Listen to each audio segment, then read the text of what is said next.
Good evening, everyone. I want to call this meeting to order at 5:33 p.m. Ms. Boss, would you lead us into the Pledge of Allegiance, please?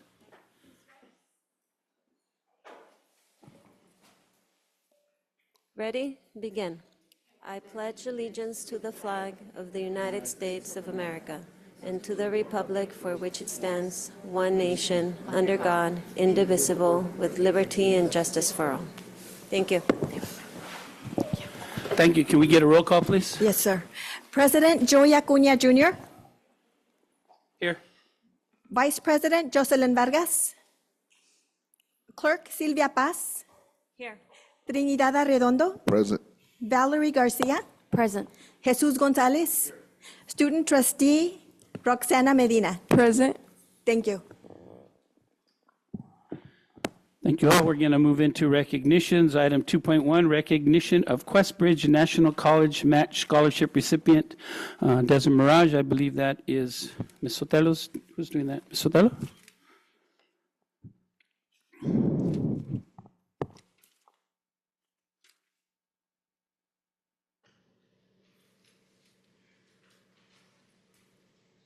Good evening, everyone. My student is running a little late. Can I come back so that she can receive her certificate? Not yet. Okay. Thank you. Let me know. Yes.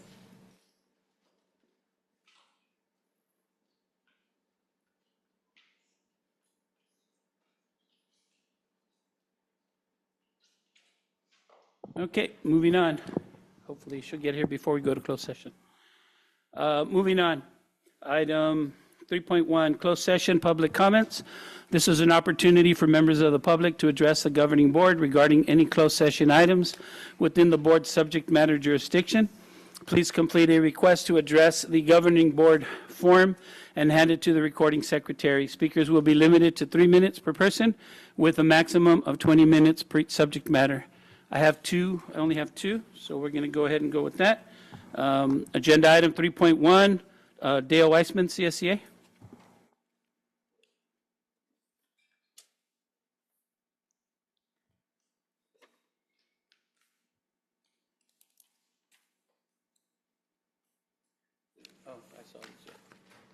Good evening. Yeah, I'm Dale Wissman from CSA. I've been a labor rep in the Coachella Valley for 21 years, been in education for 32 years. And I was your labor rep for 14 years, and I am going to serve as your labor rep for the classified staff until we hire some more staff out here. We are in unprecedented times. To our knowledge, never in the history of Southern California has a classified bargaining unit of 1,200 people suffered more than half of the cut, 2/3 of the cut in comparison to the teachers, when we were only 1/3 of the budget of the teachers and the management combined. That means that the cuts are falling 9 times harder on classified, and that's just the math on it, than they are in any other group. Riverside County has come in, and they've got something fundamentally wrong, and I want to encourage each and every board member to hear me. Nobody in our COE has been elected by the voters of Eastern Riverside County and your school district boundaries to make decisions. You have. That is a constitutional right, and we will be reminding statewide as an organization, all counties, including our COE, including contact with anybody in Sacramento up to and including the superintendent of state schools, that Riverside County doesn't make decisions for you. They don't get to determine what you're going to do with your significant economic reserve. Now, we understand there's budget issues here. Classified didn't create any of them. We're not going to put 200 people out on the street. We don't do that. We have an expired contract. You have a complaint at the Public Employment Relations Board for a serious unfair labor practice, which has gone unaddressed for months and will go to hearing soon if it's not settled. You're picking a fight with a classified service and assuming your schools are going to open or that the morale won't be destroyed by the time you actually get to September and October and August to open your schools. We don't have a contract in place.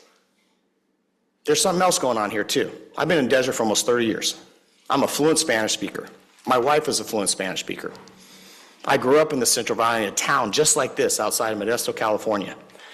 And I've experienced and watched this my whole life, where the county seat takes action and uses you as the whipping boy out here for politics. I watched it when we lost the California Supreme Court case for bilingual instruction. Remember that one? I lost it the first time we had a bankruptcy. Remember that one? And I want you guys to know that there's institutional racism going on within the county of Riverside, and they're using you as an example. And we need to fight back against the county of Riverside for the kind of draconian cuts that you guys are having. We'll see you at the negotiations table. Please make decisions for your district because you're elected to do that, not the county. Thank you. Thank you. Up next, item 3.5, Billy Franco. I don't know if you're here for the school district or CSCAA. School district. Huh? School district. Good evening, President Acuna, school board members, Dr. Esparza, and extended cabinet. My name is Billy Franco. I am the school district's curriculum resource technician. My duties include ordering of curriculum materials for the whole district, as well as providing support to the instructional media assistants who are in every library at each of our sites. I come to you tonight to share some information about the effects of the district proposing to put the IMAs at 11 months and 6 hours a day. As of now, our instructional media assistants, our IMAs, work 8-hour shifts over a 12-month period. While we understand financial constraints of the district faces, it is crucial to consider the significant impact that proposed reductions to the IMA's hours and work year will have on both their workload and, more importantly, on the students they serve. IMAs are not simply responsible for checking out books and devices. They play a pivotal role in organizing and distributing curriculum to all students enrolled in our district. They also provide research support, run book fairs, complete district-required inventories, submit device repair tickets, and ensure the availability of new and replacement devices for students and staff. With these duties condensed into a 6-hour workday, there will be severe limitations on their ability to perform these tasks effectively, especially when libraries will only be open during instructional hours. This proposed schedule change means libraries will no longer be able to be available to students before school, which is a critical resource, especially in extreme weather conditions, nor will they have access to school to complete projects after school. For many students, especially those from families without reliable transportation, this will significantly impact their ability to engage in academic activities outside of regular school hours. Furthermore, the IMAs will face difficult choices during their shortened workday. They will be required to decide whether to prioritize assisting students with library tasks or addressing concerns from parents regarding lost or damaged items. This divide in attention will ultimately lead to the neglect of students at critical times. Additionally, the need for a 45-minute break every day will disrupt library services during students' lunch periods, further reducing their access to library resources during school hours. If the district is determined to reduce the IMA's workday to 6 hours and their contract length to 11 months, the impact on their ability to perform their essential duties will be even more pronounced. The annual inventory process, which is critical to maintaining an organized and effective system, will likely require IMAs to disrupt classroom instruction in order to complete these tasks, further impacting student learning. On behalf of the IMAs, I urge you to engage in further discussions with the district's negotiation team to fully assess the ramifications of these proposed cuts. The well-being and academic progress of our students are at stake, and we must ensure that their needs remain a priority. If any further clarification is needed regarding the specific duties of IMAs, I am available to meet with you in person to provide additional insights into the IMA's responsibilities. Thank you for your time and consideration. Thank you. That is all I have for closed session. Let's go back and do the recognition now. Principal Sotel.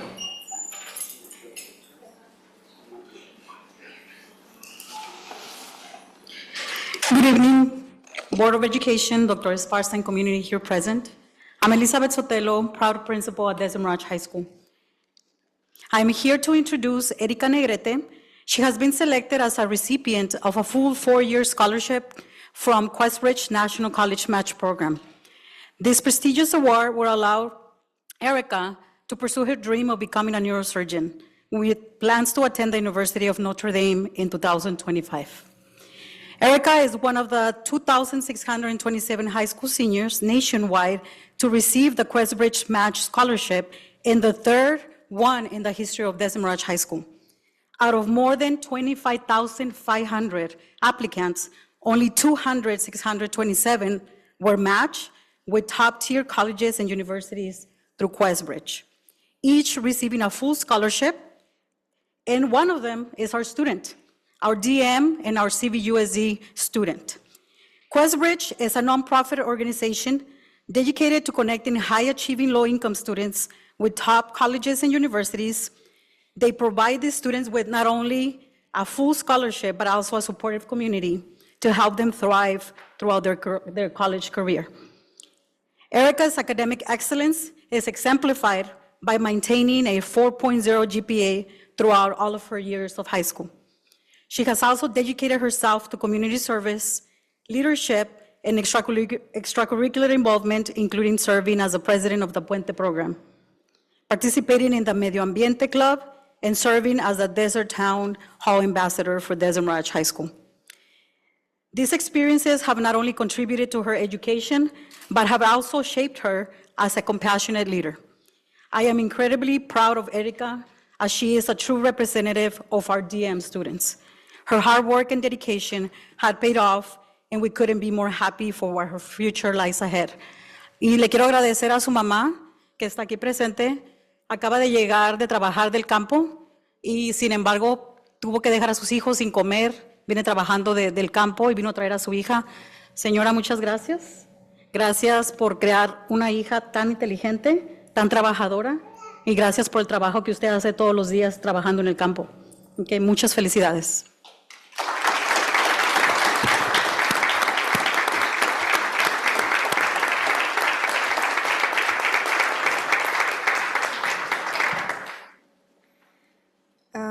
I just want to say, first off, I'm sorry for getting here a little late, but I feel like I wouldn't have wanted to be here without my mom anyways.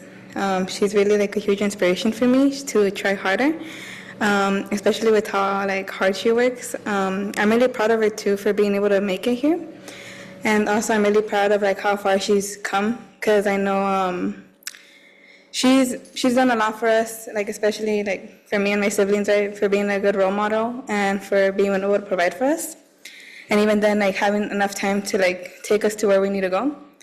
But yeah, like honestly, that's the few words I really want to say is just thank you to my mom. Muchas gracias.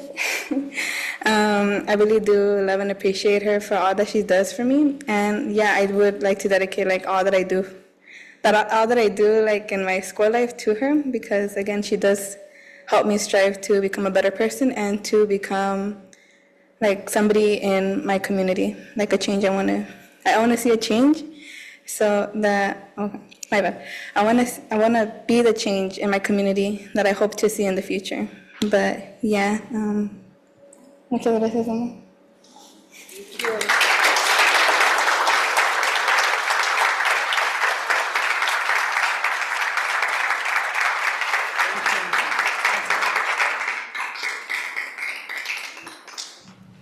Principal Sotelo, if she could come up for a picture over here with the board, please. Mr. Tello? Pictures up here with the board.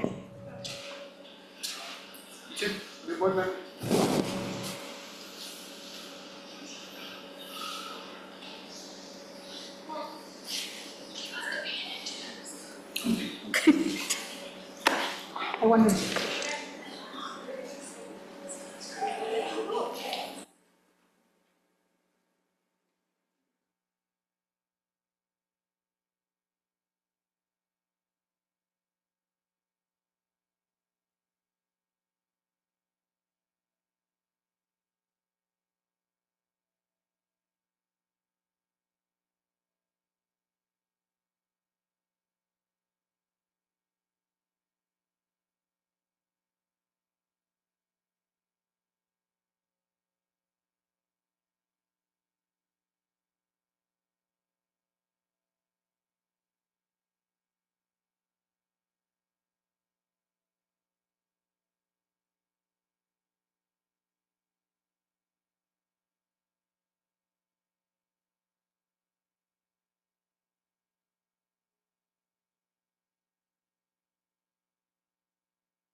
Okay, seeing nothing else, may I have a motion to go into closed session?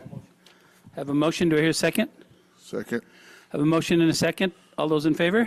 Aye. Student trustee? Aye. Okay. Aye, we will be back at 7:30? 7:30, thank you.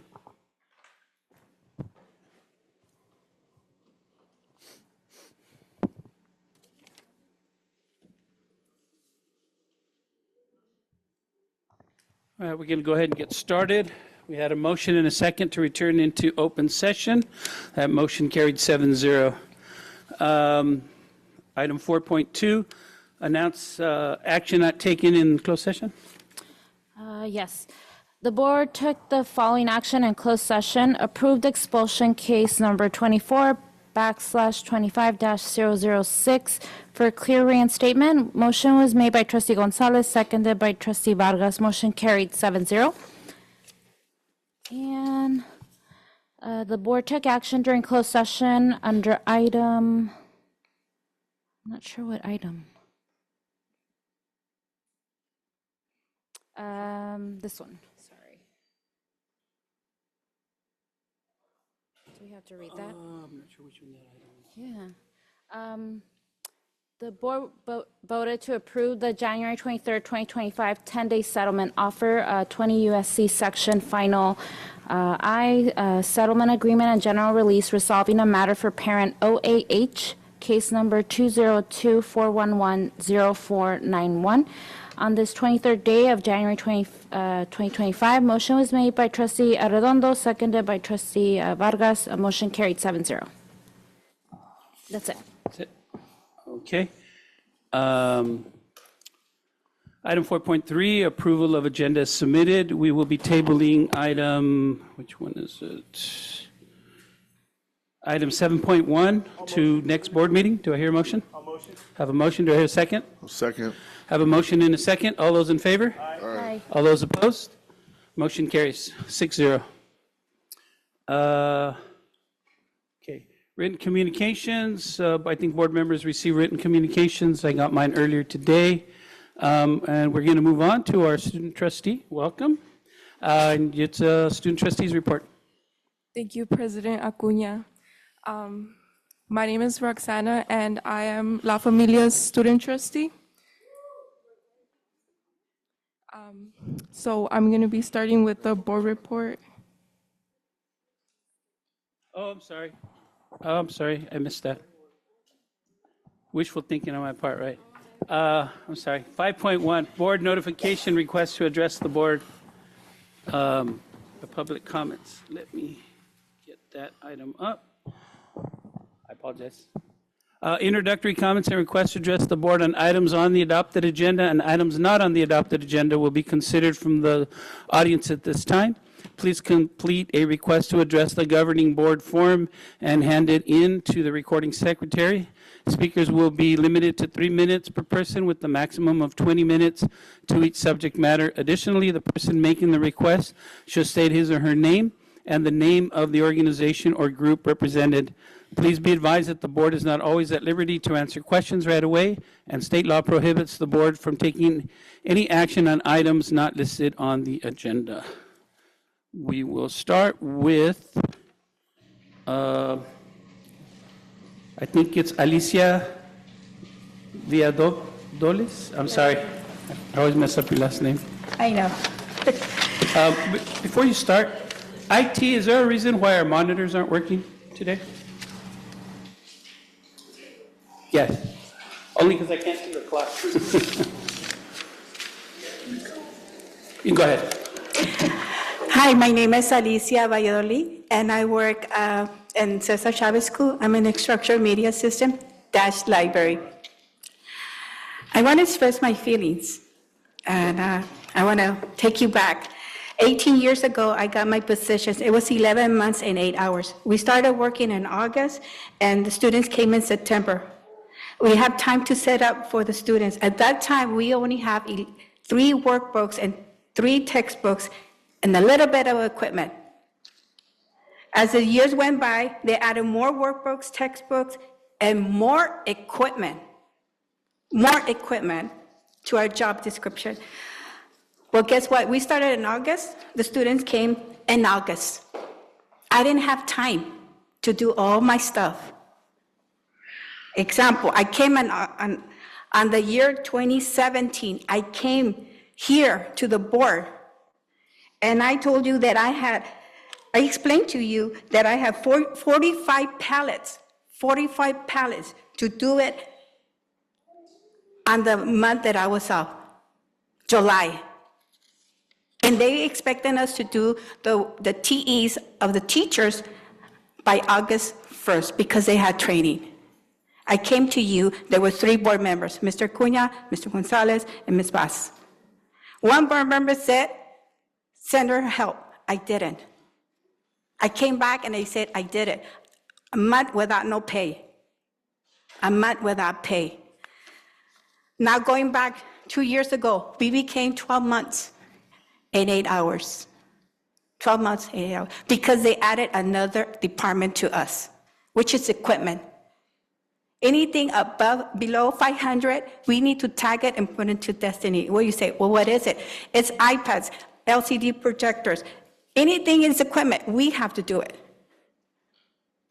Now I see that's 11 months to 6 months. 6 hours, sorry, 11 months to 6 hours. Think back, I used to come to the board meetings and talk about my job. You think I have time to do this? If I start in August and students come in August, do I have time? This is gonna affect our students? Yes, not only students and staff. I accept that there's a budget crisis, or I don't know what it is, but it is. It is what it is. But think about it, make a decision. Does it affect the students or not? Ask yourself the question before you make a decision. I understand where we are. I hear it, I read it. Thank you for listening. Thank you.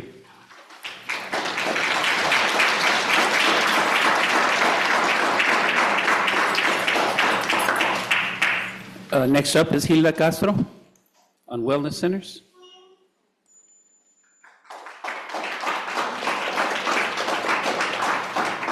After that's going to be Irma Rodriguez, so if she wants to kind of move forward.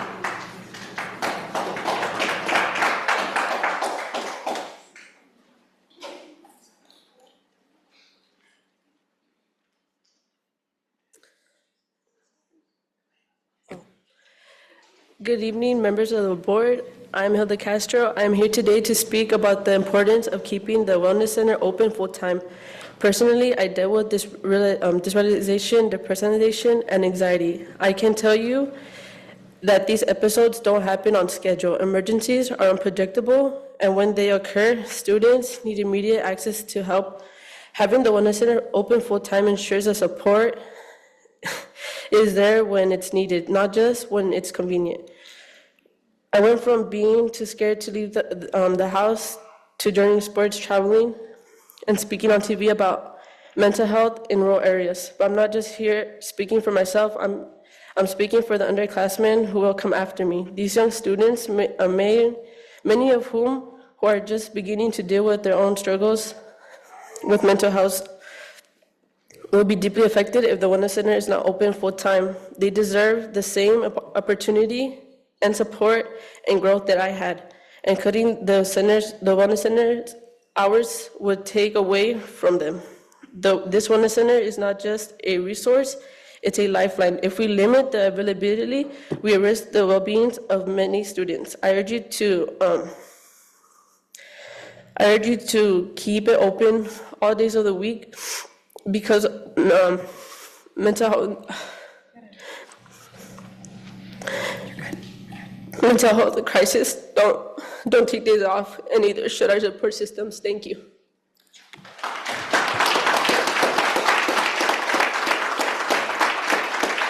Irma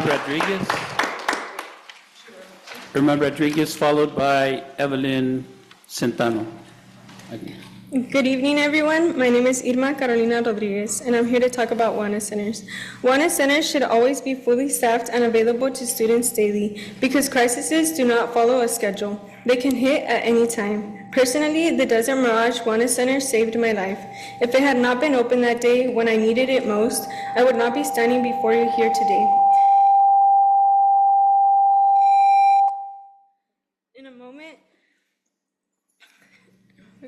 In a moment of intense pain and hopelessness, I was able to walk into the Wellness Center and find someone to talk to, someone who truly listened and provided me with the help I needed.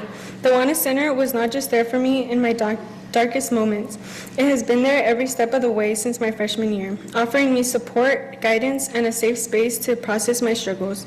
It has been my sanctuary, a place where I could report abuse, admit my self-harm, and suicidal thoughts without judgment. These conversations are not easy, but that proves how the Wellness Center is welcoming and made me feel safe to share my story. This very place has given me hope and helped me heal. I am eternally grateful for the Wellness Center for being a part of my high school journey, especially for helping me find my voice and stand up for myself and others. So I stand before you today asking you to keep all wellness centers open and available to students daily. Because mental health matters, these centers are very preventative measures. By limiting them, students' life or death situations are on the line. They can save lives, and I am living proof of that. Mental health matters, and we must ensure that wellness centers are a constant presence in our schools to support all students whenever they need help. They are not just a service, they are a necessity. Thank you. Evelyn Centano, is that correct? And then followed by Kevin Ortiz.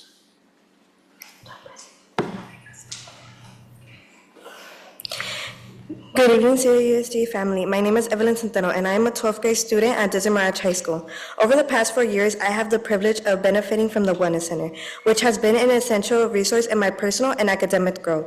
The Wellness Center has helped me overcome significant challenges, including struggles with an eating disorder and navigating a complicated relationship with my father. It had provided me a safe and supportive space where I could express my feelings without fear or judgment.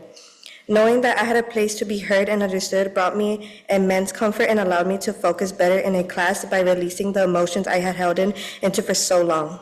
As I approach the end of my high school journey and watch my younger cousins begin theirs, I cannot overstate the importance of keeping these centers open. Removing such a valuable resource may be a great disservice to the future students who may need the same support as I received. I respectfully urge you to consider maintaining all 7 wellness centers for the better of our community and the well-being of the generations to come. Thank you for your time and thoughtful consideration. Sincerely, Evelyn Centeno.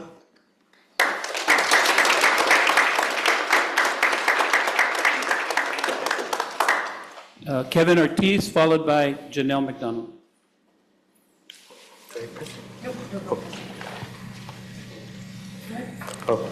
Good evening, CVUSD board. Hello, my name is Kevin Ortiz, and I'm here to talk about how I feel about the Wellness Center at Desert Mirage. I am someone who has the privilege of attending a school where if I feel overwhelmed or need a mental break, I can schedule an appointment and talk to wonderful people who not only care for me, but every single person. It has really impacted me since my freshman year, and I can give you so many reasons on how it has shaped me into the person I am today. If I could have had this support in middle school, I know it would have benefited a lot from it. One of the challenges I have been able to overcome in the Wellness Center is the trauma from bullying and struggling with mental health, like feeling I wasn't good enough and that I was failing my parents by not doing my best. However, the Wellness Center staff taught me that I'm supposed to do it for myself, not for anyone else. And I'm here to use my voice to ask you to keep the Wellness Center in every school. Thank you for your time.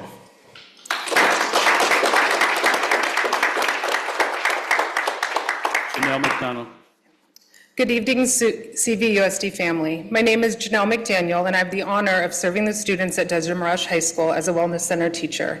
I'm here tonight to address an issue that profoundly impacts the well-being and success of our students, the proposed reduction in Wellness Center intervention specialists, commonly known as Wellness Center teachers. CVUSD has been a trailblazer in addressing student mental health.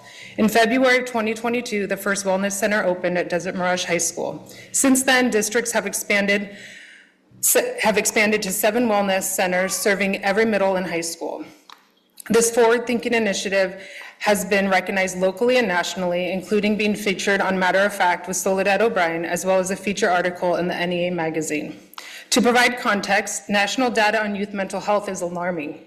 According to the CDC in 2023, 40% of students reported persistent feelings of sadness and hopelessness. 20% seriously considered attempting suicide, and 9% reported making an attempt. These numbers underscore the urgency of our work. At Desert Mirage, the need for support is undeniable. In 2023-24 school year, the Wellness Centers recorded 2,000 visits. Among those students, 56 cited feelings of frustration, overwhelm, and anxiety. 27 reported sadness, loneliness, and emptiness. But wellness centers are more than just a refuge for mental health challenges. Many students seek support for fears around immigration, family crises, and even basic needs like food and hygiene products. With the help of local organizations, we provided essentials like sweatshirts, socks, menstrual products, and snacks, ensuring students feel supported and ready to learn. I've witnessed firsthand these services save lives. I've sat with a student as she disclosed years of abuse to her parents and watched her as she bravely spoke her truth, something she said she never would have done without the safety of the Wellness Center.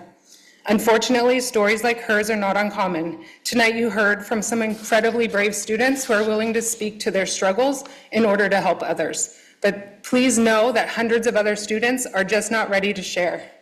Sadly, mental health still carries a heavy stigma. Wellness centers not only support mental health, but also positively impact school culture. At Desert Mirage, a 3-year comparison of fights between August and December shows a consistent decline.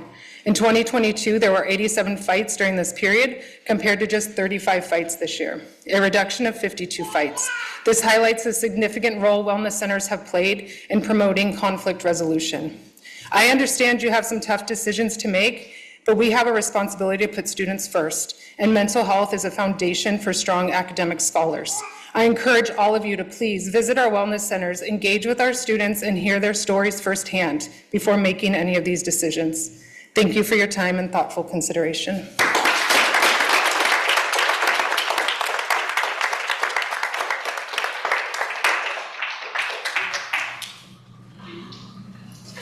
Next up is Juan Armenta, followed by Brenda Alvarez. I'm sorry, I can't read the writing. Juan Armenta.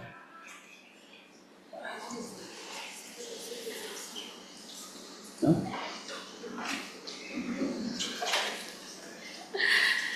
Hi, my name is Brenda Alvarez. I am am I supposed to start already? I'm sorry. Yeah, go ahead. I am a concerned parent because it's been brought to my attention that they're looking to cut nurses down. I have a child with medical needs, and I think that will be a huge effect. Alone last year, he basically has type 1 diabetes. He's a type 1 diabetic, and his first year was 2 years ago. It was a huge transition for me and our family. And having that support from the nurses, those phone calls being answered really helped out. But in those conversations with them, you could hear the stress of them already not having enough staff, which raises a bigger concern for me, finding out that they might be facing some budget cuts on that side of, the district. So I'm just here as a parent to bring those concerns and maybe get some answers and some more transparency of why do we have those budget cuts. I wasn't even aware it was going on until now. So I think maybe more parents should be involved, and that's a conversation I'll have with my family and parents that I bump into the district. But with all that being said, I just really ask you guys to take a look at that department. They deal with a lot of serious medical needs, and it could be a future lawsuit. It could even cost you guys even more if there's mistakes being done because there's not actual certified RNs out there. And that's pretty much it. Thank you.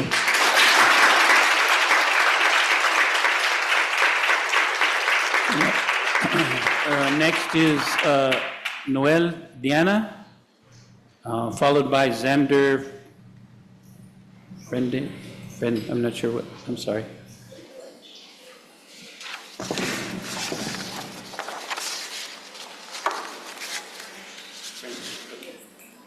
Okay.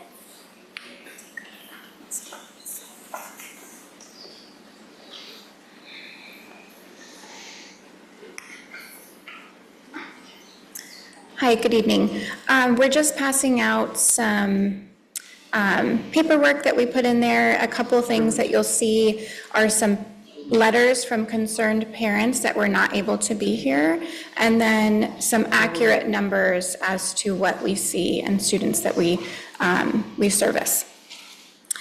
So good evening, my name is Noelle Deanna. I am accompanied by my colleagues and concerned parents. I am a registered nurse and a credentialed school nurse through the state of California. We appreciate the attention of the board to the following matter. I am here because I want to create awareness on how essential the role of the credentialed school nurse is. You will be given a proposal, if you haven't already, that suggests eliminating 7 of the 9 registered nurses. That leaves 2 registered nurses overseeing the entire district. Now, we understand that there is a dire need to make budget cuts. However, eliminating district registered nurses will be a huge impact to the health and well-being of our students and our staff. As credentialed school nurses, we oversee the health offices. We train our office staff to be able to care for and act in emergency situations.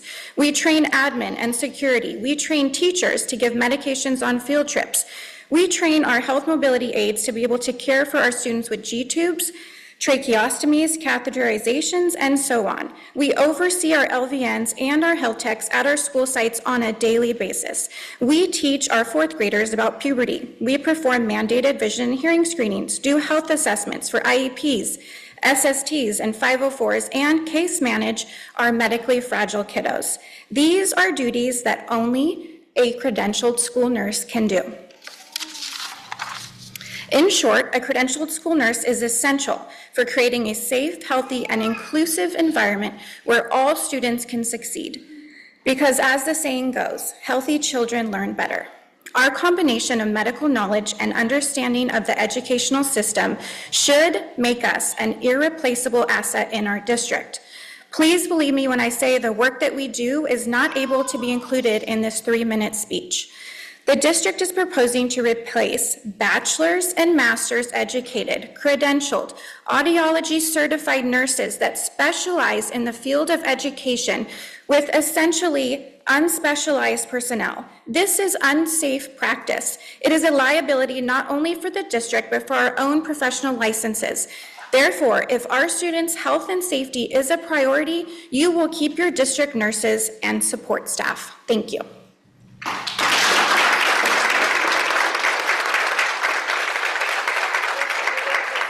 Next up is Xander French, followed by Maya French.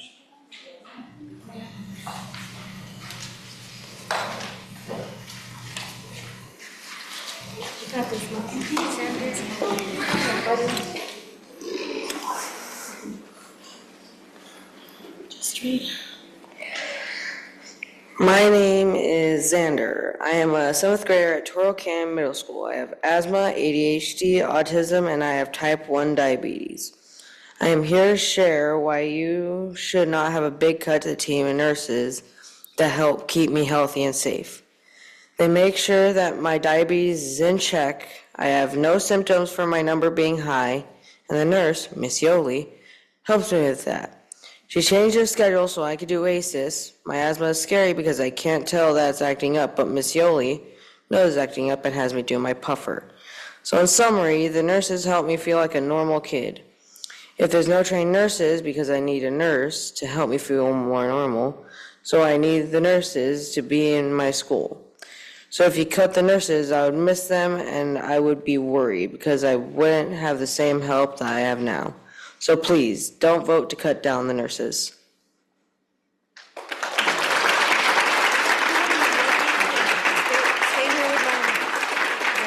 Stay here with Maya. Here over here, Maya. So they can see you're talking to them. Are I supposed to push both? Do we push this? Just start talking? Here, Maya, I hold the microphone. I'll hold it for you. My name is Louder. My name is Maya Isabella French. I am a 3rd grader from Oasis Elementary School. I'm talking to you because I'm type 1 diabetic. I hope that you change your minds and don't cut the nurses because they help a lot of kids like me. I'm not a regular type 1 diabetic. I don't feel anything when I'm very low. If I don't have my nurses, then I could pass out or even die. But thanks to my nurses, that hasn't happened. Please remember my words when you vote.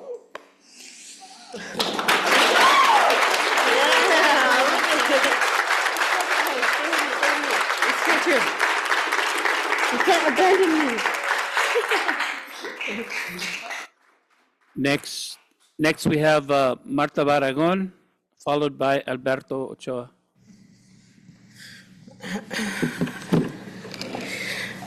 Hello, my name is Marta Barragan, parent of 3 CVUSD students, 2 of who you just heard. Growing up as a kid and now as a parent role, this district has always claimed that nutrition and health is the foundation for learning. So I agree 100% with the district. So if we agree on the foundation for learning, my question is, why are we trying to mess with our foundation by cutting nurses who ensure students' health across the entire district? My kids are concerned about their health and safety, and rightly so. I am too.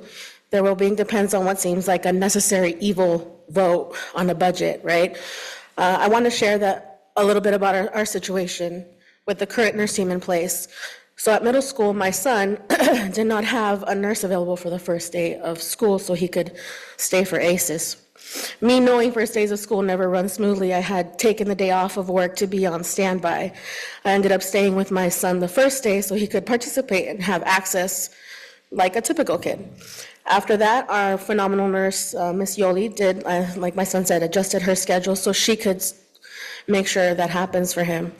At Oasis Elementary School, my daughter has actually a team of about 3 nurses who play Tetris with their schedules so she could just be a 3rd grader during her regular school day and after school. Even with the current nurses the district has in place, there have been instances that we have had to pick up our kids early because nurses were not available. Stuff happens, I understand, but that's the current situation as it is now. So as Maya shared, her type 1 diabetes presents itself in a more complex way. She's what's known as asymptomatic. When her glucose levels reach a dangerous low, she does not present any visible symptoms until it is dangerously late. And being transparent with you, her case is intimidating for many nurses not familiar with her. So that's when her father and I have stepped in to help train the nurses as well. So after reviewing Maya's unique medical needs, the RN assigned a one-on-one nurse to watch her like a hawk, and that's prevented so many urgent lows and emergency room visits. But she and the rest of the nurses have done so much more. All the nurses give your students, my kids, an equitable and inclusive school environment. Oh, sorry. These RNs and LVNs open doors and allow students like Maya and Xander to access their education and programs. They allow my kids to be confident. Sorry, getting emotional. I know my time is up. I'll be done. Thank you. Thank you.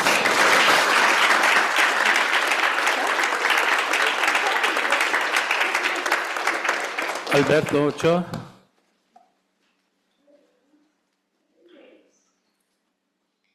Hello and good evening to the governing board. My name is Alberto Ochoa and my son's a type 1 diabetic. He currently goes to CV High School. His pancreas doesn't produce any insulin, and there's never a day where he won't have to monitor his glucose levels, receive insulin injections, and count his carbs at every meal and snack. When I send my son to school, there's a level of comfort and peace I have knowing that he has an amazing nurse and staff. As a parent of a child to type 1 diabetes, I can say that it's very hard managing my son's diabetes on a daily basis. And I only have 1 child. I don't know how these amazing nurses manage to not only care for several other children with diabetes, but on top of all the other students that come in with injuries and being sick. I know that at CV High School that there are around 6 diabetic children, and that's just 1 school. If you were to make cuts to the nursing staff, I don't think that our children would receive the same level of care that they deserve. I hope that the board takes our children's health and safety as serious as we do as parents. The nurses aren't just a number on some budget sheet, they are our children's caregivers. And I understand that budget cuts happen in every department, I strongly believe, though, that nursing department is not one of those departments that you can afford to make cuts without compromising our children's health and safety. And on a side note, I mean, it is very, very challenging. I can't even tell you how hard it is to have a child with diabetes. The minute they start to go high for too long, it just kind of escalates and they can be, end up being hospitalized. They can have seizures. They can go into a diabetic coma. I struggle with this on a daily basis, being on top of my son's numbers, and I don't see how, if you guys make these cuts, that anybody will be able to manage all of these students in a healthy and a safe manner, and I really do hope that you guys just take that into consideration. Thank you.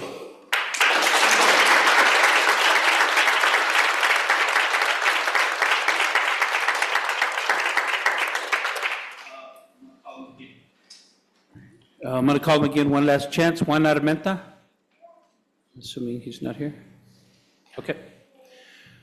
Moving on. Maria Avalos.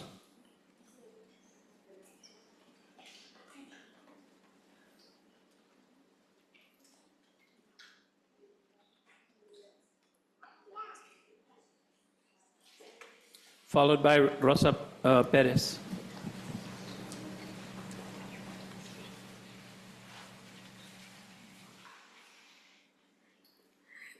Hola, buenas noches. Mi nombre es María Ábalos. Soy padre de familia y miembro de la escuela Saúl Martínez, Toro Canyon y de la organización ICUC. Vengo representando a la comunidad de North Shore, Meca, con mis compañeras. North Shore tiene muchas necesidades y estamos aquí para ver cómo ustedes nos podrían ayudar. Yo quisiera comentar acerca del alumbramiento, que pongan unas lámparas en las paradas de los autobuses escolares. La mayoría de la comunidad de Meca y North Shore somos trabajadores del campo para eso. Nuestros hijos los dejamos en las paradas de los autobuses o ellos se van caminando por 10 minutos hasta que llegan a su parada. En el transcurso del camino hacia la parada de los autobuses o salida de sus hogares han sido atacados por perros donde los asustan o hasta los han mordido. Al igual cuando es el cambio de horario en invierno, nuestros hijos se quedan en el programa de ACES después de escuela y llegan muy oscuro. Entonces el alumbramiento nos ayudaría para que estén más seguros a su llegada. Ustedes como distrito trabajen en conjunto con el condado para buscar fondos específicos para el alumbramiento y la seguridad de los niños en las paradas de los autobuses escolares. Por último, le hacemos la invitación al director de transporte para una reunión con los padres de familia sobre la falta de autobuses para recoger a los niños en diferentes paradas de autobuses. Muchas gracias.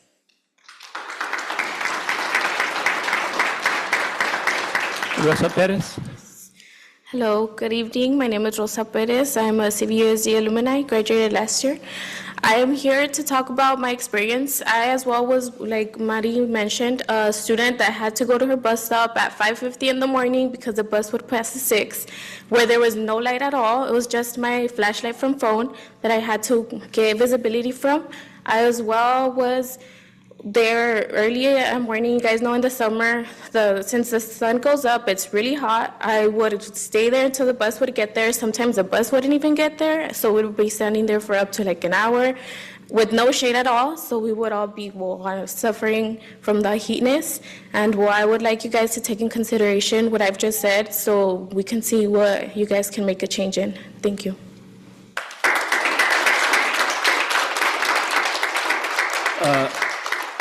Next up, Yuriana Vasquez.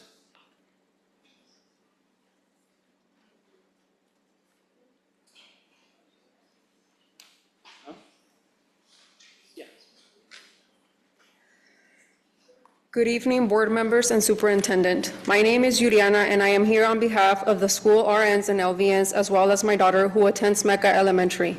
I am the mother of a now 12-year-old who was diagnosed with type 1 diabetes at 2 years old. Her diagnosis day was the worst day of my life. I was uneducated on the issue, but have since learned a great deal. It is my perception that the superintendent and board of members are also not well informed and lack awareness on the weight of the duties that district RNs and LVNs take on every single day.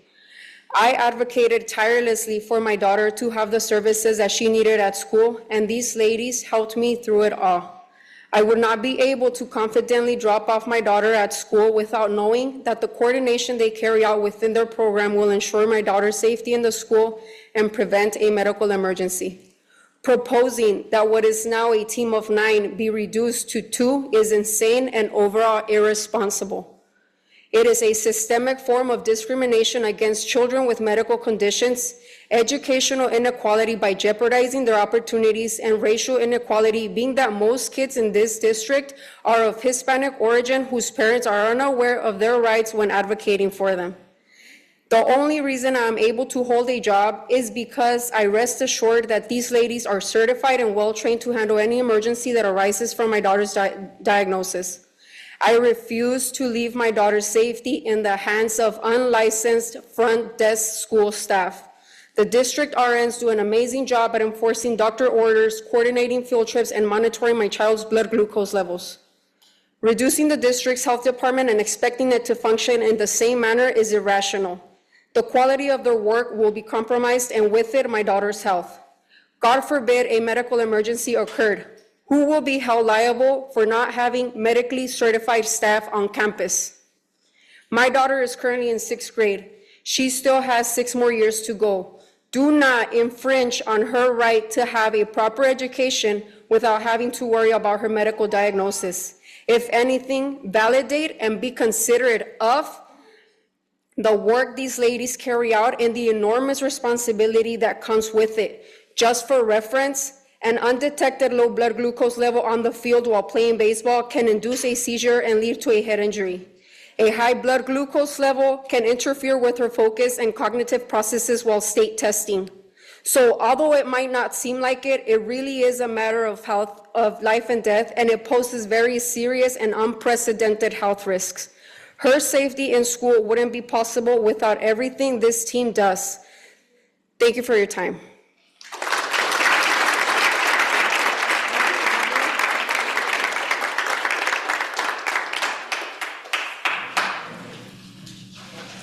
Thank you. I'm sorry, I put you in the transportation, it said transportation, that's why I stuck you in the transportation pile. Apologize for that. Solangel Cruz.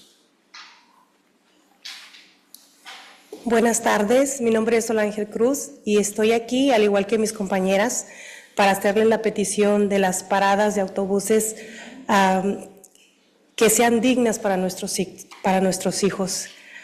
Vivimos en una comunidad, yo soy de la comunidad de North Shore, donde hay mucha necesidad y habemos muchos padres trabajadores del campo que solamente dejamos a nuestros hijos o muchas veces nuestros hijos se van solos y no están protegidos de ninguna manera, ni del sol, de las altas temperaturas, ni tampoco hay un señalamiento de que son paradas de autobuses escolares. Voy a platicarles un poco de un percance que hubo no hace mucho con un niño de una parada de un autobús. Ese niño se bajó a una parada de autobús que no era la de él, un niño de 5 años. Yo vivo enfrente de la vía del tren y justo de ahí también está el 111. Ese niño caminó 3 paradas hacia abajo, iba por la pura orilla de la vía del tren. Mi esposo se percató de eso y me dice, ¿trajiste a un niño a la casa? Le dije, no. Me dice, pues un niño anda caminando afuera. Salí, el niño asustado, no sabía dónde ir, no sabía dónde estaban sus papás. Yo me comuniqué directo a la escuela, tengo este niño en mi casa, por favor, comuníquense con los papás que su niño está bien. Evitemos un accidente, entonces esa es mi petición, que en nuestras paradas de autobuses haya señalamiento que son paradas dignas y que estén protegidos del calor. Gracias.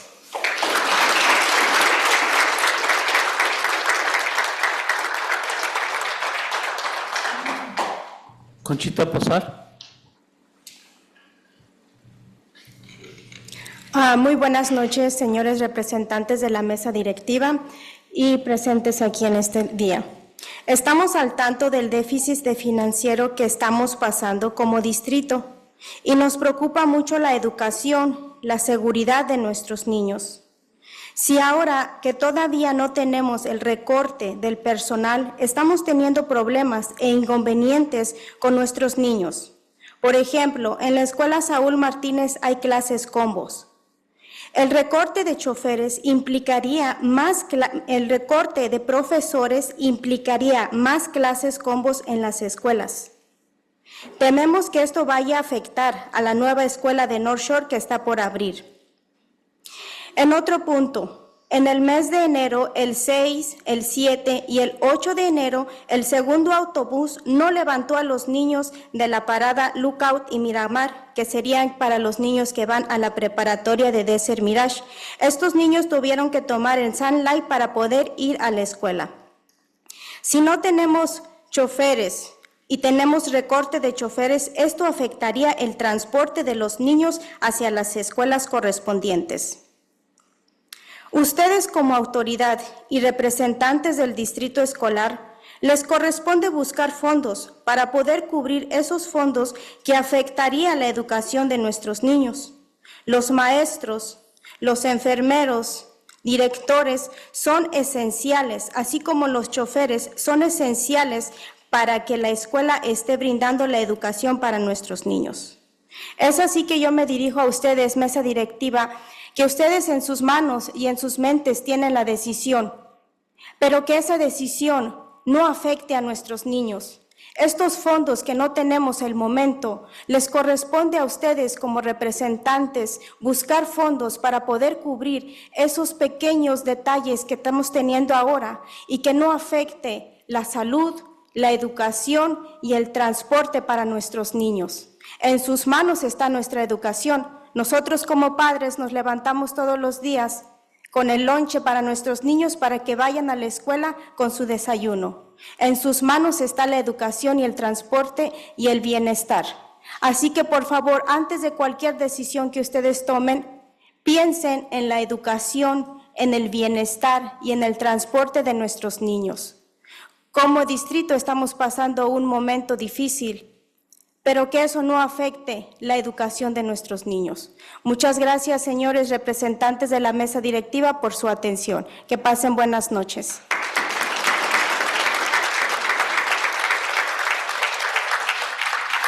Imelda Barragán.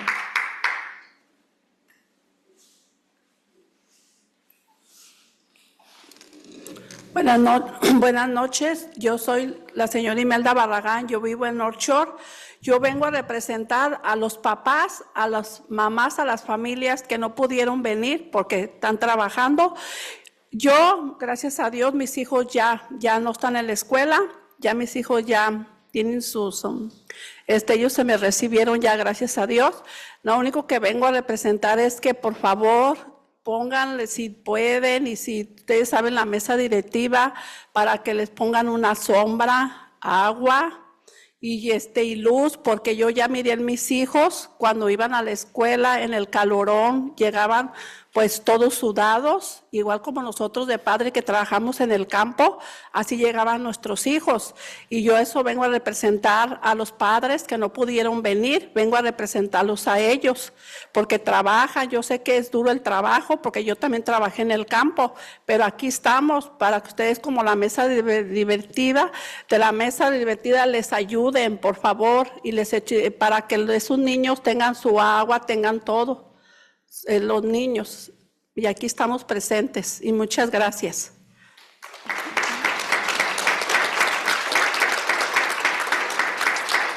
Amalia Ceja.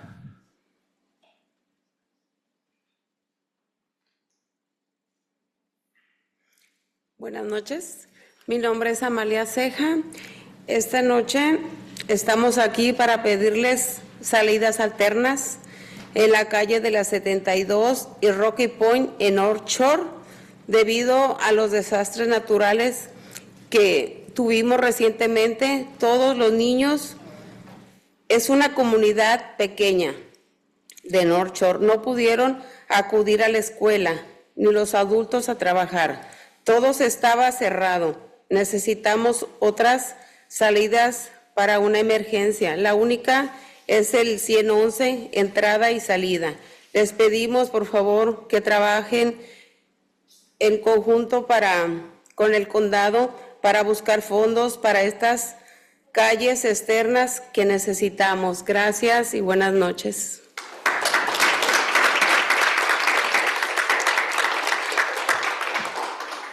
That's the last of the ones that I have. Is there anybody else that wished to speak that I didn't get it? Is there any more? Para las familias que están saliendo ahorita, el supervisor de transportación está atrás, el señor Armando Orsuna, y va a hablar con ustedes afuera. All right, seeing no more, we're going to go ahead and move on. Going back to where we were, the written communications, we all got them on us, and now I apologize, our student board member report. Thank you, President Acuña. Good evening. I am La Familia's student trustee, and I'm going to start with CV to give updates about the school, the board report.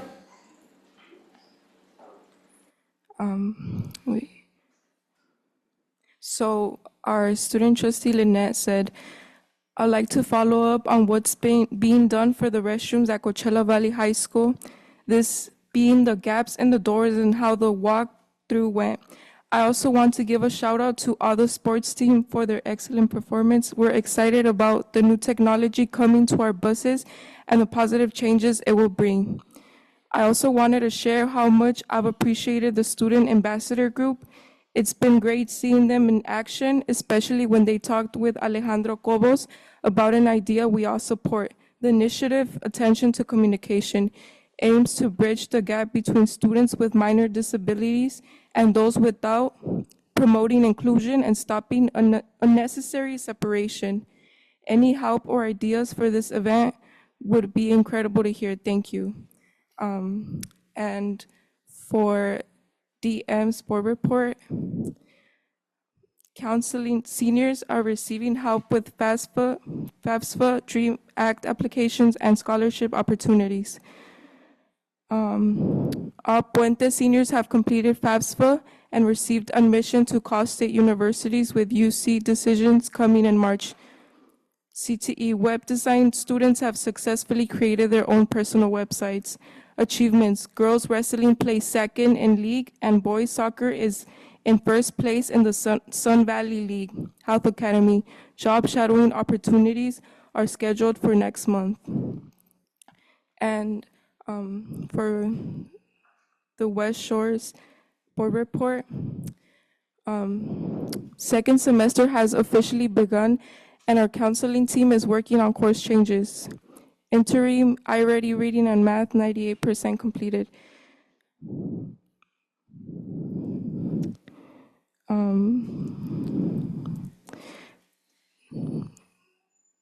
COD did their EDGE pledge with the seniors. They also had gifts and resources during lunch where they had their swag table available for all high school grades.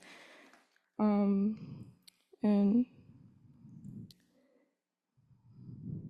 on February 6th, 12th graders will be taking their senior portraits. Basketball and soccer are our two main sports right now. And for the LAFA sport report,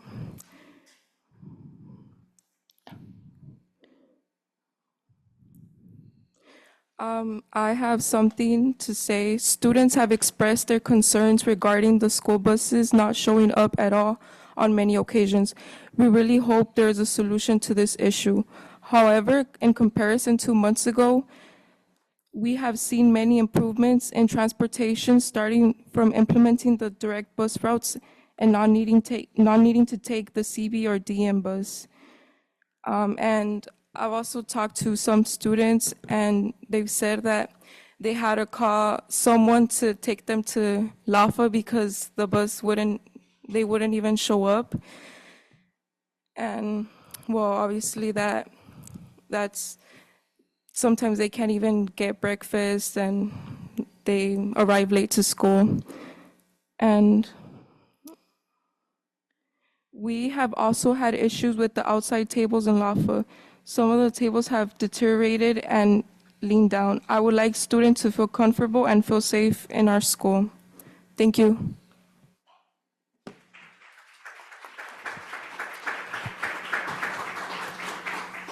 Thank you for that. Next up, board member reports.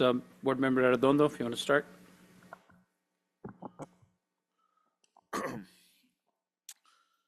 Good evening, everybody. Thank you for coming. It's always good to hear from our residents, our students, and anything that comes before the board. I just want you to all know that we do take into consideration everything that's being said, and we believe and we must come to an agreement that students will be put first and to make sure that we have services to serve our students at Coachella Valley Unified School District. Like I said before, we take responsibility for this budget and what we need to do to make sure that we have a good budget going forward. We have to work together. We have to work. We have to keep working at the budget to make sure that we can continue to serve our students and families at CVUSD. Okay. Over the past month, I got a chance to visit some of the field renovations. I'd like to thank staff. I got a list of the shade structures that have been fixed and worked on, and that's good to see, especially as we're getting close to summer again, to make sure that our students have green access spaces to play. I also got a chance to attend La Familia ceremony where students that were going back to their high school were acknowledged, and I mean the room was full here at the boardroom. So I'd like to thank the families that came to that event. I will continue to do school visits and continue to have conversations. Today is not a day that we are voting on any specific plan, but we continue to work on the budget moving forward to make sure that we do our due diligence here on the board. So I'd like to thank everybody for the work that you're doing, for the work that you're doing for our students. I'd like to thank all the staff that's here. We hear you. We know that you know, everybody in our district plays a role in supporting our students, and we know that. We just have to continue to work together and get our budget on the right track. Thank you, Mr. President. Board Member Gonzalez. I have no report, Mr. Cunha. Thank you. Board Member Garcia. Thank you.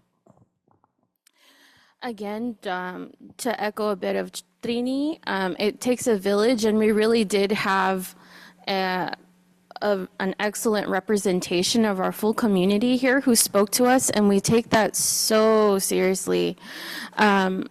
Everyone who's come up to me, called, text, emails, I mean, I'm reading them. Hopefully I'm getting back to you quickly. This is not an easy situation. Happy New Year, right? I know it feels precarious on so many levels. I'm really hoping that we can work together to protect each other. And as far as the work that we're doing here on the board, this is not something we take lightly. Last week, I was at my son's school volunteering for the day, and every single person who touches each of our students, right, throughout the day, they know their names. I almost cried when the yard duty lady had a conversation with me about my son when she has so many students that she's watching during recess, during all of those periods, and she still knew my son and could talk to me about him and what she's seen. So that was amazing, and we know the impact of what you do and how important it is. So I promise you that the plans that we're doing, we're asking the questions to better understand how this is going to affect you. I'm making sure that I understand the plan that would be in place. If there's an alternative that I feel makes sense for our students, then that's something that I'll go for. In the end, any budget that we have, regardless of the amount of money, we're gonna have to divvy it up. And where we put that money is where we put our values, as far as I'm concerned. So pay attention to what that's gonna be. I'm going to promise that I work my very hardest to ask questions for understanding and really push to understand what is the plan, because we wouldn't just leave any department with nothing. Seeing the numbers just offhand, it seems very disturbing, right? To see what we could be losing. But as long as we have a plan in place to keep ourselves safe, to keep the students safe, and as long as that's something that makes sense to me and my values for the district and what we're hoping for, that's where we are right now. Unfortunately, we do not have unlimited funds, but whatever we're doing, my hope is that we're working together so that it's something that our students deserve. If we had all the money in the world, our students deserve everything, but whatever we do, very targeted with planning so that you still feel safe to bring your students to us. Certainly, that's not lost on us. Thank you so much. And continue to talk to us. Thank you. Board Member Torres. Thank you, President Acuna, for the opportunity. Thank the community for giving me the opportunity to be here. It's a little over 30 days as my tenure as board representative, mainly for Avenue 69, the Oasis, Salton Sea area. So I lived out there for more than almost 2 decades. So, and I have yet to go visit the school, though I will do that soon. And so just letting the community know if there's any concerns that are, based out of Oasis, Salton Sea, then I'm the representative, the new representative out there. And the reason I got and wanted to be on the board was because of school safety. My son and my daughter have been through, Coachella Valley since kindergarten, almost ready to graduate. So I'm aware of, a lot of the situations that have gone on all through his time in school. And again, safety is what brought me to this board. And I'm glad that I had the opportunity to hear the community and your concerns about the safety of the kids and the numbers that were presented with the sheets that are here. And I think it puts in a lot of weight on the board now to take those concerns into consideration. These numbers, I think I was not aware of these numbers before, so I'm very appreciative that the community has come up and stepped up and let us know how you feel. But I think that says a lot to the board. And the next time we go back into closed session and start talking about the budget, and I think transparency is a huge, it's a huge, exposure to the community. We need to be very transparent and where we are, how this started, and from this point on. And I think a lot of the governments put out a state of the union, state of the county, and I think what the board is going to do is start maybe talking about state of the district, right? So, and that's what we're working on with starting with this budget. And like President said, it really doesn't outside of holding people accountable, it really doesn't help us to progress by looking back and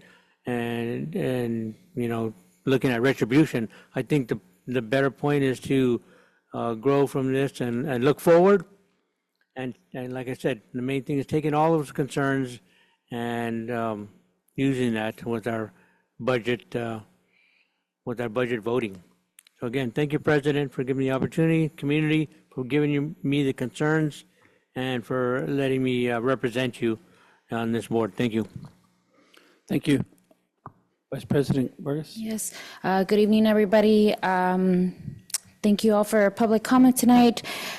Just a couple things that I had the opportunity to join. I think last week we had the policy committee. We're still reviewing the workplace violence prevention plan, but I'm hopeful that we'll get to a point where we can, publish it and, doing reinforcing that with our staff and promoting that, provide that and have it available.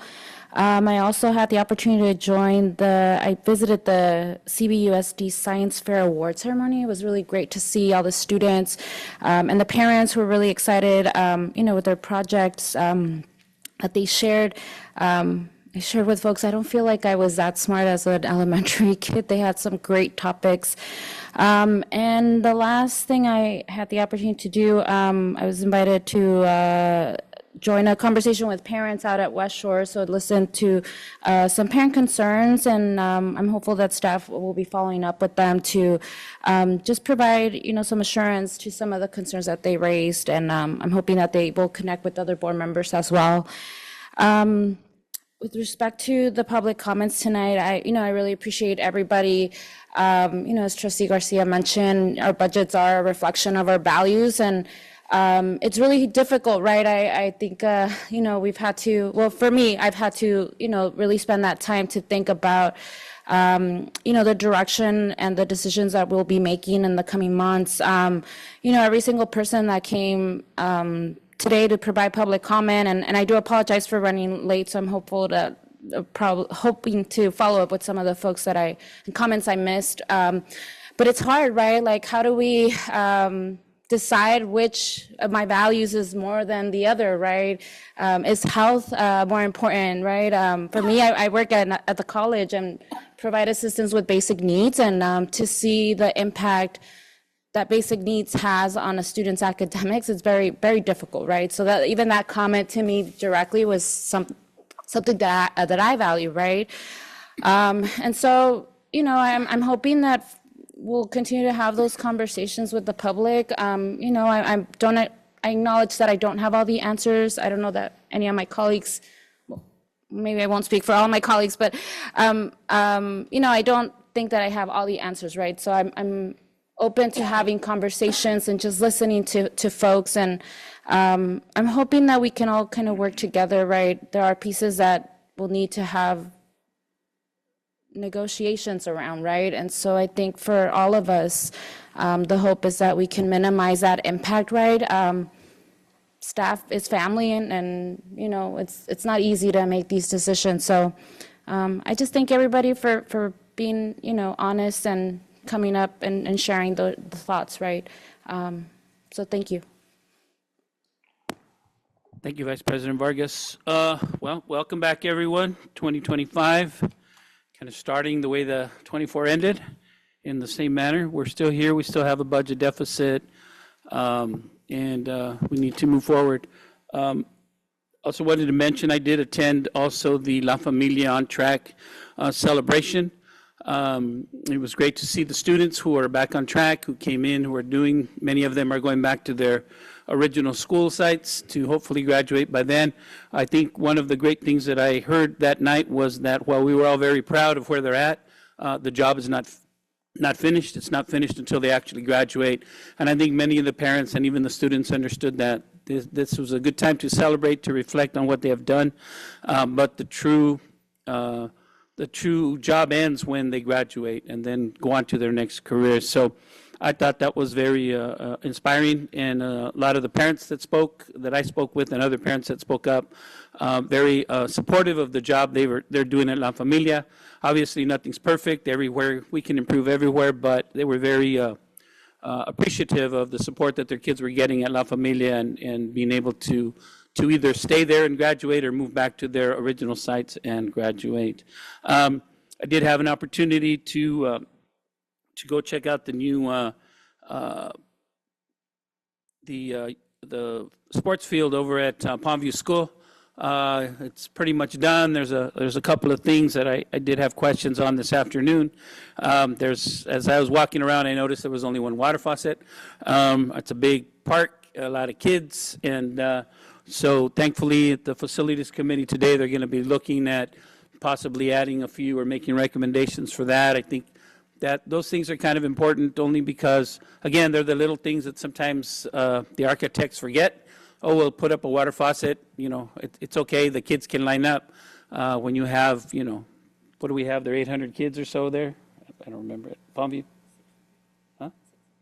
600 students there in the playgrounds, the after-school program, it gets hot, and they're all standing in line for one water faucet. So thankfully, the facilities committee and the staff are going to look into that, and hopefully they'll give us a recommendation to right that mistake that happened during the design of that project.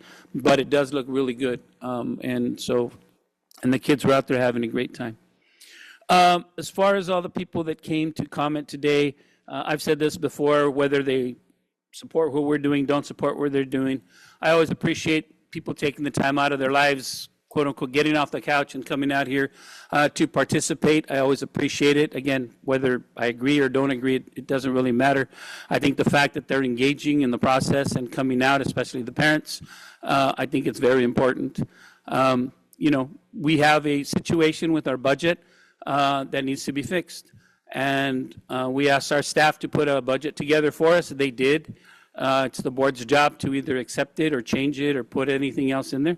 There's many things in there that as we're talking about values, that I value a lot, but you know, we all have to compromise, we all have to sacrifice, we all have to do what we think is right. And again, as I've mentioned to my colleagues, and I think I've mentioned to some people who have asked me in public, we have a target number we have to reach. If you want to put something back in, we got to take something out. And so that's a trade-off. Everyone's going to lobby for their side, and that's fine. That's what they should do. But at the end of the day, this board is going to have to make a decision across the board of, you know, things that, again, we can say we value. There's a lot of things in there I value that unfortunately, taken as a whole, I might have to vote for. And that's our job. It's irresponsible to just say, well, I want to put all this stuff back and keep spending money that we don't have. And those who are out there saying, well, just keep paying people and you can't fire anybody, that's irresponsible as well, because we have a target number and we have to meet it.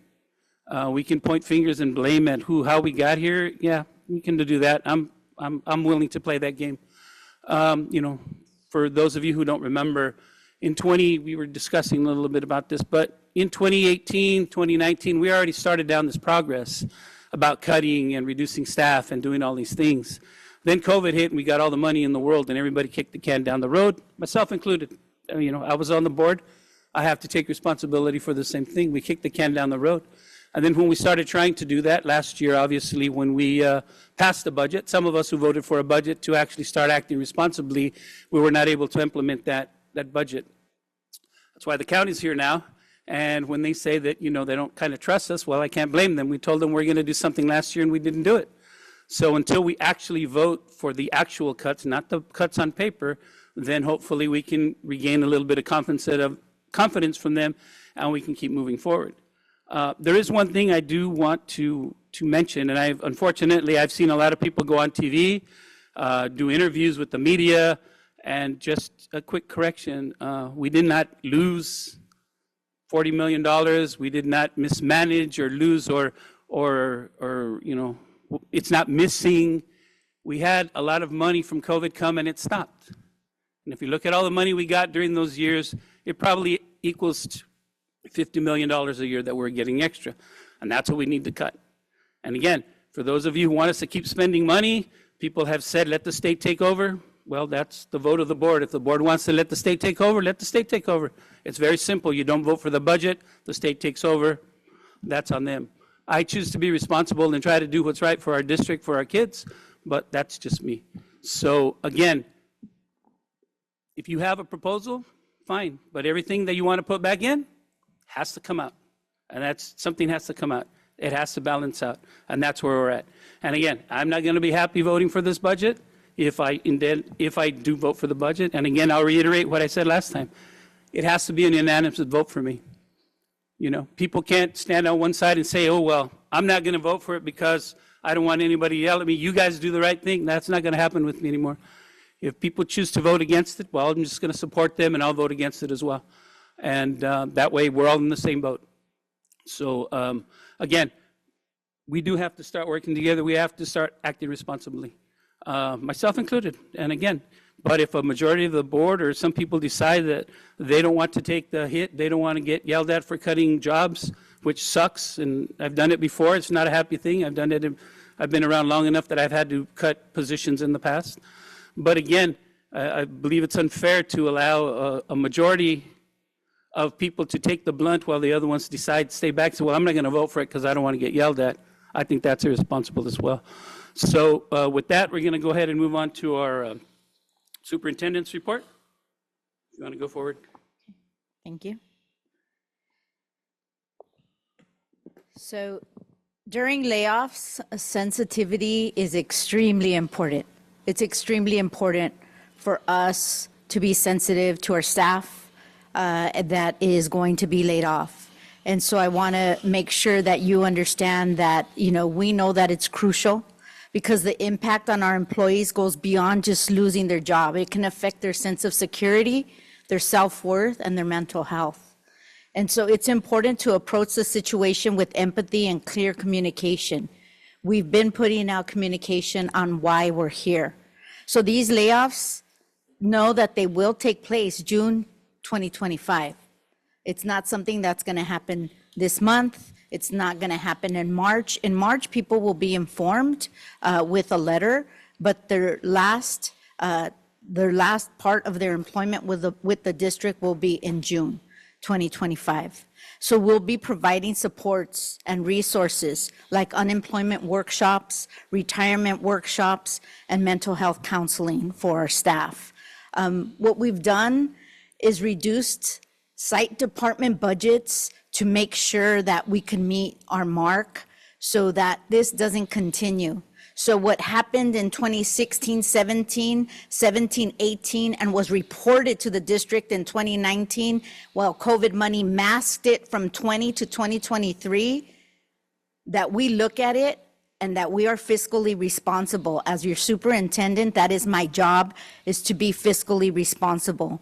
So we're utilizing redevelopment funds totaling $13 million, utilizing restricted funds where possible, implementing contract reductions, and this was all done prior to the consideration of the layoffs.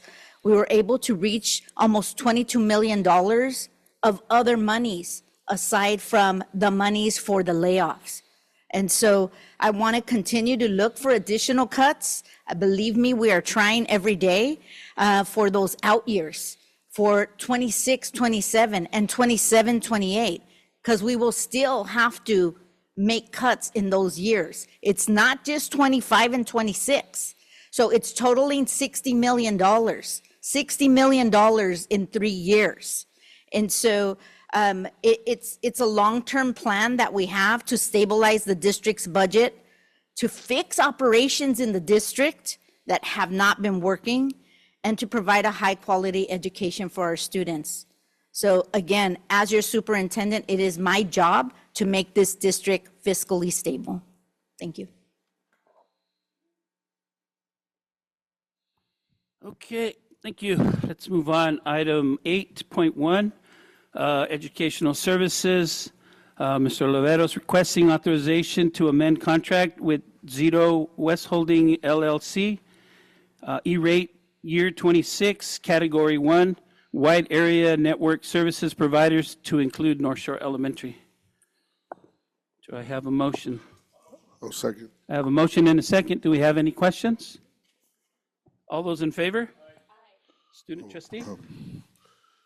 I have to do it separately, sorry. Aye. All those opposed? President Cunha, can you just explain to the public 7.1 that we tabled it? Excuse me? Can you just explain 7.1 that we tabled it for? 7.1 was actually requested by Board Member Paz, but she had to leave today, so we're tabling for next week so she could be part of the discussion. For next month, 2 weeks. Thank you. We're gonna, so she can be part of the discussion. She had to leave unexpectedly. All right. Item 9.2, Mr. Marroquin, approval to enter into a memorandum of understanding with Gov Deals. Motion? I have a motion. Do I hear a second? 9.1, sir? Hmm? Mr. President, 9.1? Is that the one I read? Yeah. Oh, I'm sorry, I read the wrong one. Mr. Marroquin, authorization to piggyback Omnia contract number R-TC-17006. Motion the same? Oh, second. I have a motion and a second. Any questions? All those in favor? Aye. Aye. Student trustee? Aye. Sorry, I have to do that. All those opposed? Motion carries. Now, item 9.2, Mr. Marroquin, approval to enter into a memorandum of understanding MOU with Gov Deals. Motion? I have a motion. Do I hear a second? Second. I have a motion and a second. Do I have any questions? Seeing none, all those in favor? Aye. Aye. Student trustee? Aye. All those opposed? Motion carries. Item 9.3, Ms. Maldonado, approval of purchase order with Granger. Second. I have a motion and a second. Any questions? I think I had a question about the dates on this. If this was something we already purchased? Do you know which one this one is? Sorry.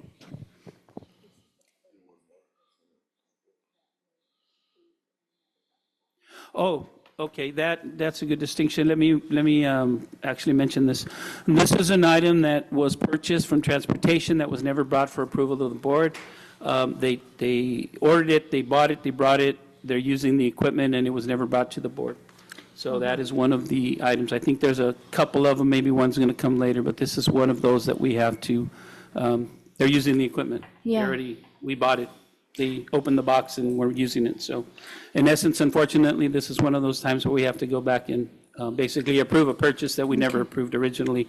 So just to make it clear, this was never brought to the board and it was purchased and done without our consent. Yeah, I think the due date on this says 8/29/2024. So I just want to make sure, I mean, I don't know if it's like a training that needs to happen with staff, but we need to ensure that we're following, our policies and procedures and bringing these items to the board in a timely manner. And so what has happened is that our purchasing director has been making sure that they're scanning everything with a fine-tooth comb and has been finding items that some directors in the past had put in and never got approval for the board that's over the $10,000 threshold. So we're bringing those to board. So that is this one. Yep. Any other questions? Question, Mr. President. So with the audit, those become findings or recommendations for the manager, right, and documented with the audits, right? And then we have to submit the correction, right? So we're documenting that now, right, going back. Yes, And yes. So this doesn't happen frequently, right? I mean, we're progressing. We're progressing. Okay. There's some steps that were not being followed in the business office. And so our purchasing, like I said, our purchasing director started finding these things and bringing them to my attention. All right, very good, thank you. Anything else? All those in favor? Aye. Student trustee? Aye. Motion carries 5-0. Mr. Arredondo stepped out. Item 9.4, Mr. Paz, authorization to approve purchase order with Access Communications. Motion. I have a motion. Do I have a second? Second. Any questions on this? I feel like it's important to know, it's the same kind of thing. This is dated May 24, 2024, and I think as we're, going through our budget assessment, just, that we're Yep, correct. processing those things. Yeah. Any other questions? Anything else? Okay, seeing none, all those in favor? Aye. Student trustee? Aye. All those opposed? Motion carries 5-0. 9.5, Ms. Torres, adoption of resolution number 2025-25, approving the annual and 5-year reportable fees report for fiscal year 2023-2024 in compliance with Government Code Section 66006 and 66001. Motion. I have a motion. Do I hear a second? Second. I have a motion and a second. Any questions on this? Seeing none, all those in favor? Aye. Student trustee? Aye. All those opposed? Motion carries 5-0. Item 9.6, authorization to, Ms. Torres, authorization to issue a purchase order to Dave Bang Associates, Inc. for the replacement of 2 existing playground structures at Las Palmitas Elementary School. That also includes a shade cover. It's not in the title, but it does. I have a motion. Do I hear a second? Second. I have a motion and a second. Any questions on this? We're replacing the structure, the whole thing, not just the shade? Oh, Yes. okay.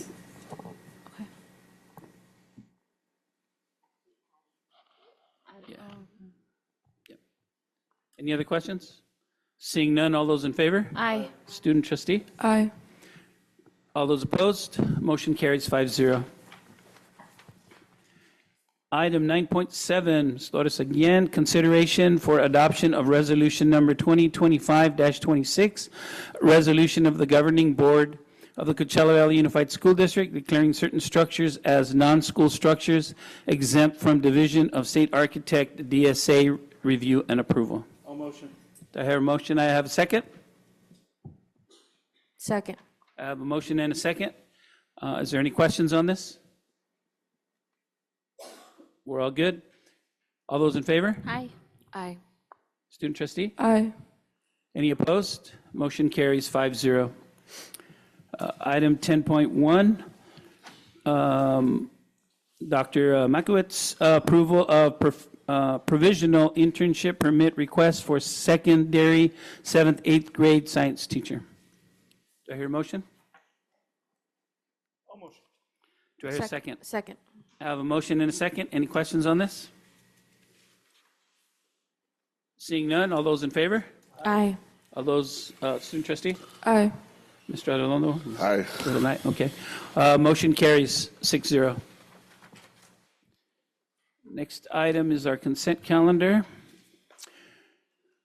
All matters listed under the consent calendar are considered by the board to be routine and will be acted upon in one motion. There will be no discussion of these items prior to the time the board considers the motion unless members of the board or staff request specific items to be discussed and/or removed from the consent calendar, in which event the items will be considered separately. The superintendent, assistant superintendent of ed services, assistant superintendent of business services, and assistant superintendent of human services recommend the approval of all consent calendar items. Do I hear a motion for Motion this? to approve. Mr. Cunha, I'll motion to approve the consent calendar respecting anybody wanting to pull an item. Okay. Do I have a second? Second. I have a motion and a second. Anyone wish to pull an item? I just have a comment. Okay. Well, let me see if anybody wants to pull something first. Anybody want to pull something? We're all good today? Okay. Oh, my only comment, just to reiterate to, the public, we do have our fiscal advisor here, right, that takes a look at the items that are coming to the board in terms of, he really is looking at if it's going to make a fiscal impact on our budget, right? So as we're going through these items, approving them, rest assured that we also have that second kind of eye letting us know, yes, you can do this, no, this is going to impact your plan. So just assuring the community and the public that is the case. That includes items that any union would want to negotiate. We need to make sure that we have the fiscal advisor involved to get any types of recommendations and to make sure that we're in line with what we have stated on our plan. All right. Seeing nothing being pulled, all those in favor? Aye. Aye. Student trustee? Aye. All opposed? Motion carries 6-0. Seeing no other issues to go into closed session, I take a motion to adjourn. So moved. I have a motion. Do I hear a second? Second. I have a motion and a second. All those in favor? Aye. Student trustee? Aye. All those opposed? Motion carries. We are done at 9:37. Thank you all. See you 2 weeks.